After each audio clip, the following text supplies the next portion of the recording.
안녕하십니까. 대전 교원 시니어 직능클럽 DTS 교육방송입니다. 오늘은 검정고시 한국사 3강을 시작하도록 하겠습니다.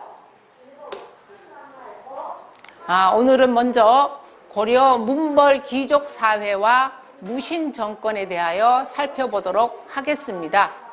고려 정기 사회를 문벌 귀족 사회라고 합니다. 문벌이라고 하는 것은 문신 귀족들이 벌떼들처럼 덩어리를 지어서 정치적, 경제적 권력을 장악하는 이런 사회를 말하는 거죠. 그러면 이들 문신 귀족들이 이렇게 정치적, 경제적으로 권력을 장악할 수 있었던 바탕이 무엇이냐면은 음서와 공음전이라고 하는 특권을 이용을 하게 됩니다. 음서와 공음전. 이 음서와 공음전은 고려 귀족들 5품 이상 관리들한테 주어지는 특권이었습니다. 음서라고 하는 것은 과거 시험을 보지 않고 관리가 될 수 있는 권한이었고요. 공음전이라고 하는 것은 원래 귀족들한테 주어지는 토지는 죽으면 나라에 반납을 하는 것이 원칙입니다. 하지만 이 공음전은 5품 이상의 관리들한테는 세습을 할 수 있는 권한을 주게 됩니다. 이러한 특권을 받은 5품 이상의 고급 관리들은 음서나 공음전이라고 하는 특권을 이용해서 정치적, 경제적 권력을 독점해서 특권을 유지하게 됩니다. 이러한 특권 때문에 고려 사회는 여러 가지 모순이 발생을 하게 됩니다. 그러면 문벌 귀족 사회의 모순이 어떤 사건으로 진행이 되느냐면 이자겸의 난과 묘청의 난으로 진행을 하게 됩니다. 이 이자겸의 난으로 문벌 귀족 사회가 붕괴된다, 무너지기 시작을 하게 되는 거죠. 그 다음에 묘청의 난이 있었는데요. 이 묘청은 금나라 정벌을 주장하게 됩니다. 금이라고 하는 것은 바로 여진족이 세웠던 나라였죠. 여진족이 세웠던 이 금나라가 커져서 고려를 압박을 하고 고려에게 사대 관계를 요구하게 됩니다. 이때 고려 조정에서는 그래, 금나라에게 굴복을 하자라고 주장하는 사람들이 있었고, 아니다, 굴복을 하는 것이 아니라 끝까지 금나라와 싸워야 된다라고 하는 파들로 나누어지게 됩니다. 그러면 당시에 묘청은 어떤 경우였냐면 묘청은 서경파였었어요. 서경이라고 하는 것은 바로 지금의 평양을 얘기를 하는 거죠. 수도를 옮기자, 평양으로 옮겨서 우리가 금나라를 정벌하자라고 하는 주장을 하게 됩니다. 그러면 이 서경파에 반대에 섰던 인물들은 뭐라고 하느냐면 개경파라고 합니다. 개경파라고 하는 것은 수도를 옮기지 말고 현재 수도인 개경에서 우리가 금나라한테 굴복을 하자라고 하는 거죠. 하지만 묘청은 수도를 서경으로 옮겨서 금나라를 공격하자고 하는 주장을 하게 됩니다. 그래서 묘청의 난은 우리나라가 북쪽에 있는 여진족을 치자고 했기 때문에 북진 정책을 표현했다고 볼 수가 있습니다. 자, 이러한 고려 사회의 모순은 정치적으로 경제적인 혼란을 거듭하다가 결국에는 무신 정권이 수립되게 됩니다. 무신, 말 그대로 무회를 숭상하고 무신 관리들이 권력을 장악을 했다는 얘기입니다. 그러면 고려 문벌 귀족 사회가 왜 무신 정권으로 탄생이 되느냐? 그 이유가 무엇이었느냐면 문신을 우대하는 거였어요. 지금 앞에서 봤던 음서와 공음전의 특권도 문신들한테만 주어지는 특권이었었어요. 무신들을 차별한 거죠. 이 무신 차별에 무신들이 불만을 품게 됩니다. 그러면 어떤 인물이 문신 귀족들에게 저항을 하느냐? 바로 정중부가 문신들에게 저항을 하게 됩니다. 정중부에 이어서 경대성, 이의민, 그 다음에 최씨 무신 정권으로 이어지게 됩니다. 그래서 무려 4대 60여 년간이나 무신 정권이 이루어지게 됩니다. 특히 이 중에서 이의민이라고 하는 사람은 신분이 천민이었었어요. 신분이 낮은 천민 출신의 이의민이 최고의 권력을 장악을 하자 고려 사회에 여러 가지 변화의 바람이 불게 됩니다. 이 무신 정권이 수립되면 사회가 평민들을 위해서, 일반 양민들을 위해서 뭔가 좋은 일을 할 수 있을 줄 알았는데 사실은 사회는 더욱더 혼란을 거듭하게 됩니다. 이런 무신 정권의 혼란을 잠재운 사람은 바로 최충헌이었었어요.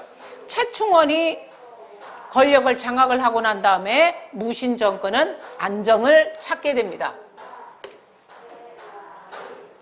자, 그러면 무신 집권기에 일반 백성들은 삶이 고단했기 때문에 무신 정권에 저항을 하게 됩니다. 왜냐하면 무신들이 권력을 장악을 하자 농민들을 가혹하게 수탈을 하게 됩니다. 그래서 여기에 농민과 하층민이 저항을 하게 됩니다. 대표적인 예로 공주 명학소에 있었던 망소이가 반란을 일으킵니다. 그 다음에 만적이 반란을 일으킵니다. 이 만적이라고 하는 사람은 최충헌의 사노비였었어요. 사노비로 있던 만적이 사만에서 천민을 없애자. 자, 이것은 바로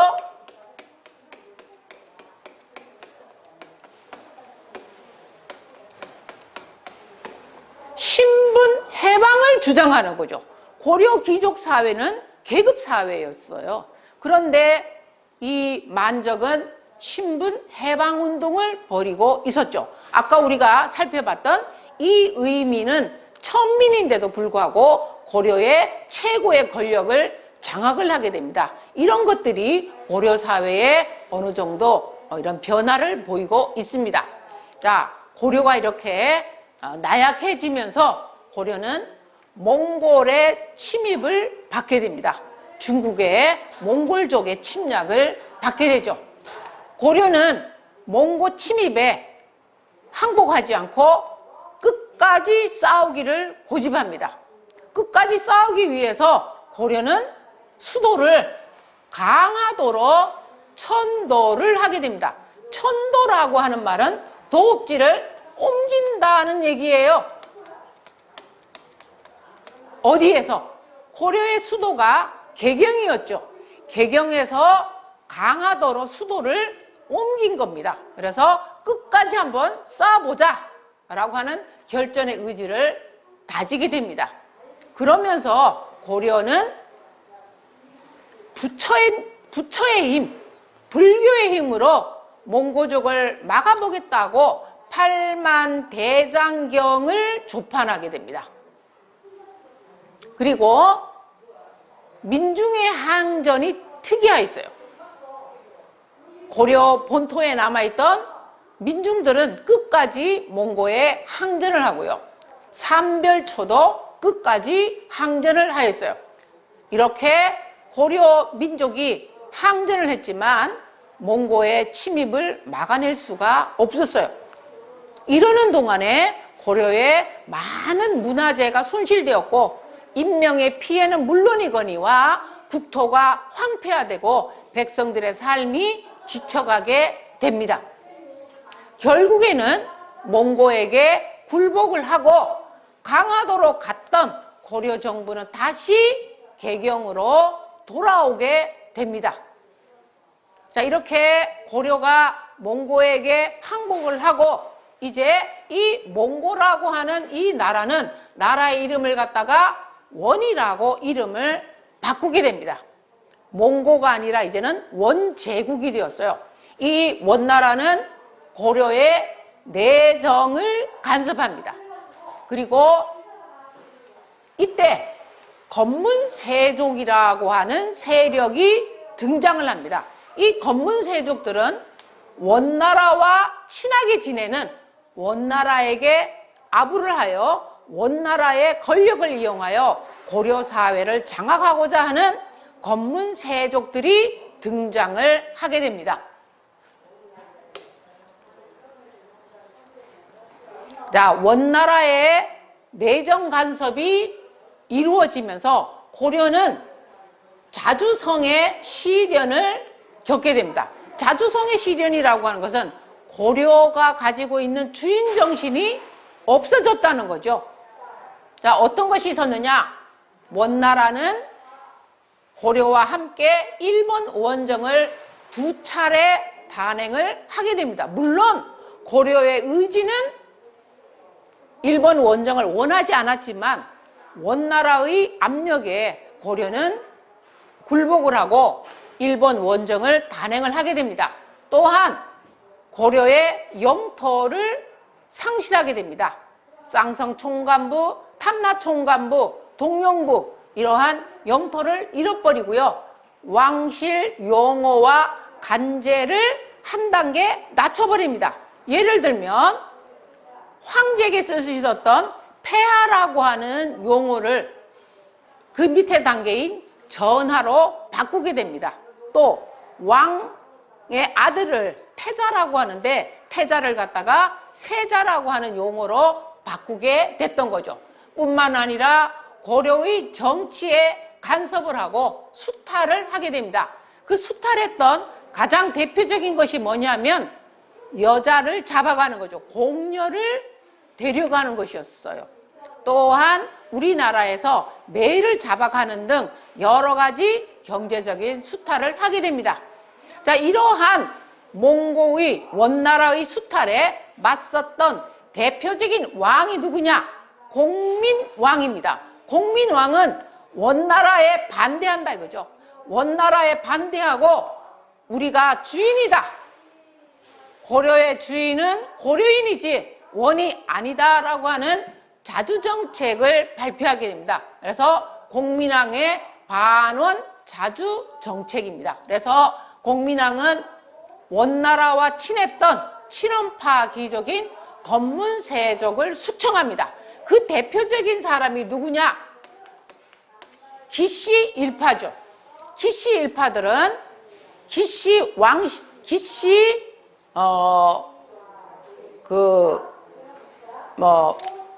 기씨들의 그 형제들 중에서 몽고에 갔다가 왕후가 된 여자가 있었어요. 우리가 잘 아는 기왕후라고 하는 여인이 있었죠.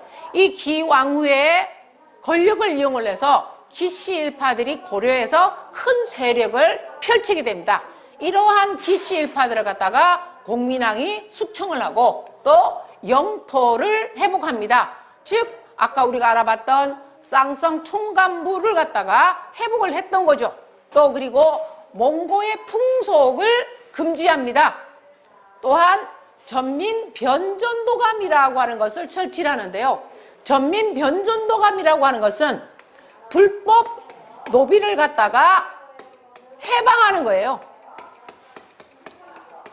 모든 노비가 아니라 원래는 노비가 아니었었는데 노비가 된 사람들을 갖다가 원주인한테 돌려주라고 하는 이러한 전민변전도감을 설치를 하고 이 일을 갖다가 신돈이라고 하는 승려에게 맡기게 됩니다. 또한 공민왕은 건문세족은 수청하고 신진 4대부들을 등용을 합니다.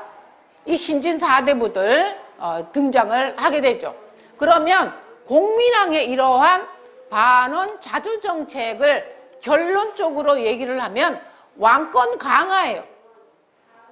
원나라 때문에 무너져 있던 왕의 권한을 강화시키는 정책을 폈던 거죠. 자, 그런데 이런 공민왕의 개혁이 성공을 했느냐? 공민왕이 죽어버렸어요. 또 공민왕이 말기에 정치를 그르치게 됩니다. 또한 공민왕의 신임을 얻고 있던 신돈마저 부패한 정치를 하게 됩니다. 이렇게 해서 공민왕의 개혁은 중단이 되고 말았어요. 자, 이때에 고려사회에 신진 4대부라고 하는 새로운 계층이 나타나게 됩니다. 이 신진 4대부, 자, 아까 우리 여기서 봤던 공민왕이 등용했던 세력이죠. 자, 이 신진 4대부들은 고려사회를 개혁하고자 성리학을 주장을 합니다. 성리학을 보급을 시켜서 고려사회를 개혁하고자 했던 거죠. 그러면 이 성리학이라고 하는 학문은 중국의 송나라에서 왔던 학문이었던 거죠. 또한 신진 4대부들은 토지와 불교를 개혁하자. 왜? 당시에 이 토지와 불교를 가지고 있던 사람들은 누구였냐면 건문세족이었었어요.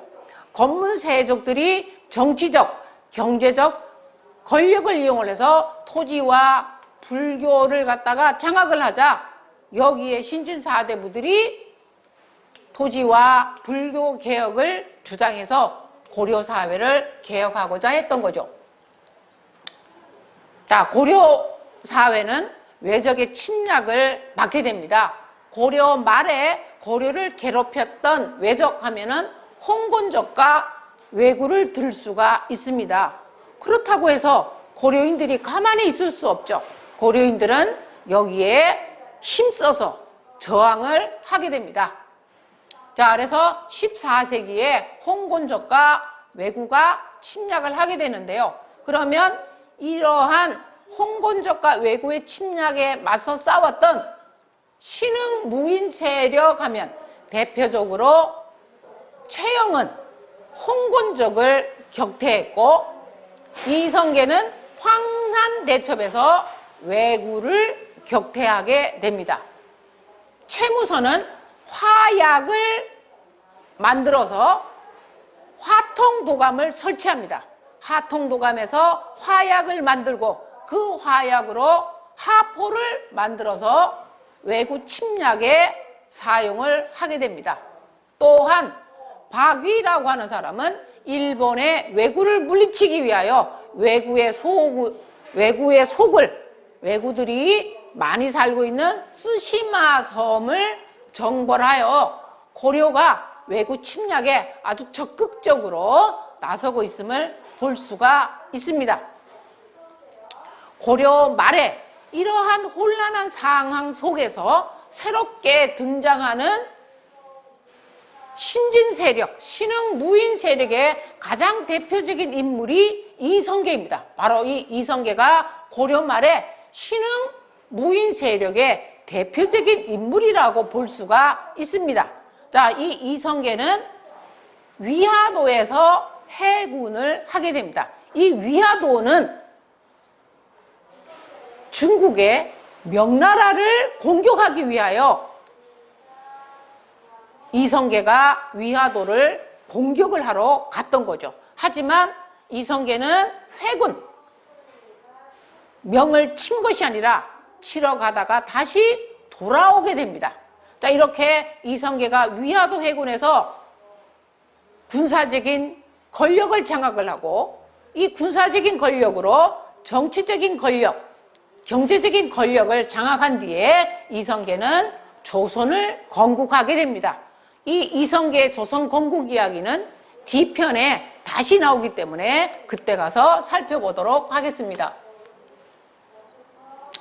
다음 고려 사회의 모습을 보면 고려는 신분제 사회였었어요.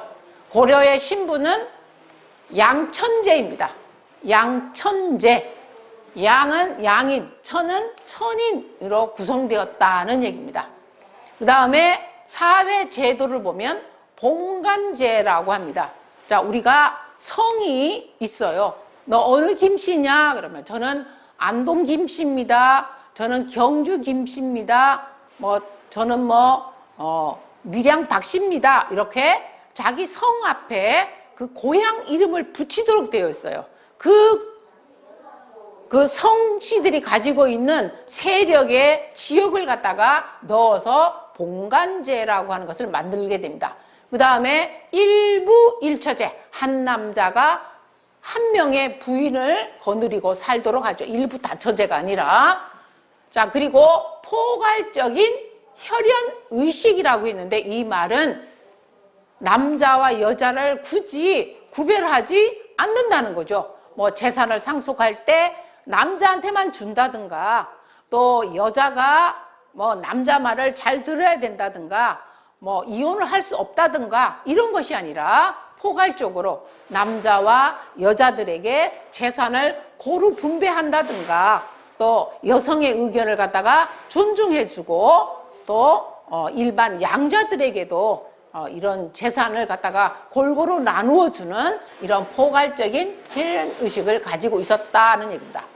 자, 다음에 종교와 사상입니다. 고려 사회는 특히 불교를 중시하게 됩니다. 자, 고려 전기에 유행했던 종교는 천태종입니다. 천태종은 대각국사 의천이 형성을 하게 되고요.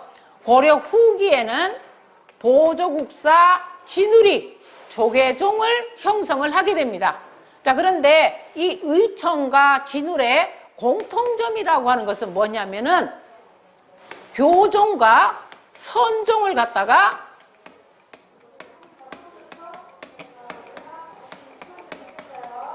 통합하자. 교종과 선종이 서로 대립해서 불교가 양분되는 것을 원하지 않았어요. 그래서 교종과 선종이 통합할 것을 의천이나 진울이 주장했던 거죠. 이 이외에도 유교, 불교, 풍수 지리설들이 고려 사회에 유행을 하게 됩니다. 고려인들은 역사의식, 역사인식이 뛰어났어요. 그래서 고려 사회에 역사서가 저술됩니다. 대표적인 것이 삼국사기와 삼국유사인데요. 이 두 책은 현재도 존재하고 있어요. 지금 남아있는 거죠. 우리나라에 남아있는 역사책 중에서 현재 삼국사기가 가장 오래되었어요. 삼국사기는 고려 전기에 쓰여지긴다. 고려 전기에 김무식이가 유교적인 성격을 가지고 기전체 형식으로 쓰게 된 역사책이고요.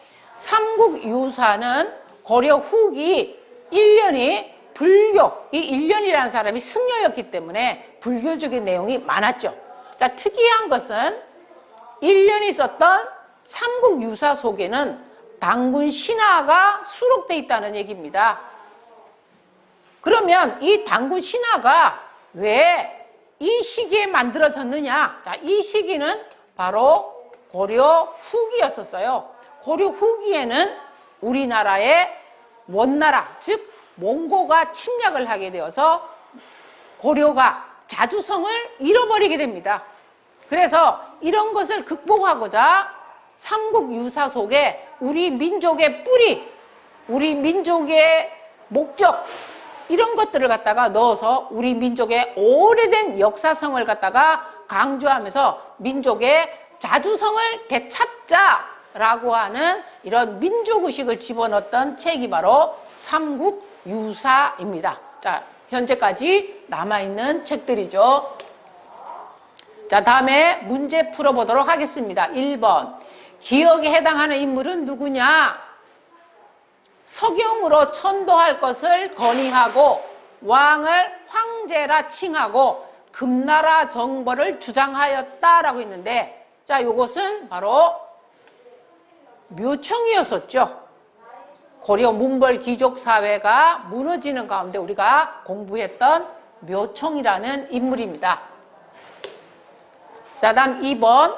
다음 제도에 해당하는 제도는 고려는 자규에 따라 18등급으로 나누어 간직, 복무와 직역의 대가로 공무를 수취할 수 있는 전지와 땔감을 얻을 수 있는 시지를 주었다라고 했는데 이것은 고려의 토지제도이죠.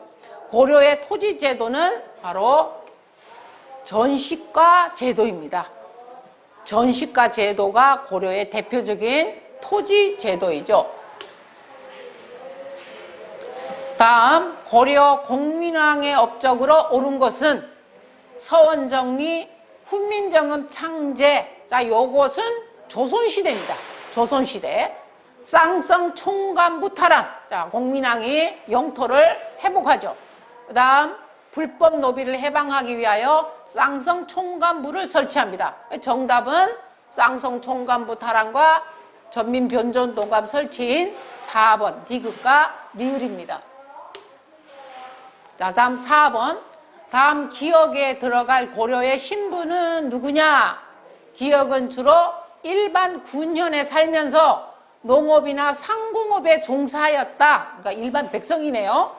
이 중 대부분은 백정이라 불리는 농민이었고 조세, 공납, 역을 부담하였다. 자, 이 백정은 일반 백성들을 의미하는 거였어요. 고려시대 때. 자, 그러면 고려의 조세를 담당하는 사람은 일반 양민들이었었죠. 일반 백성들이 이러한 조세, 공납, 역을 부담하게 됩니다.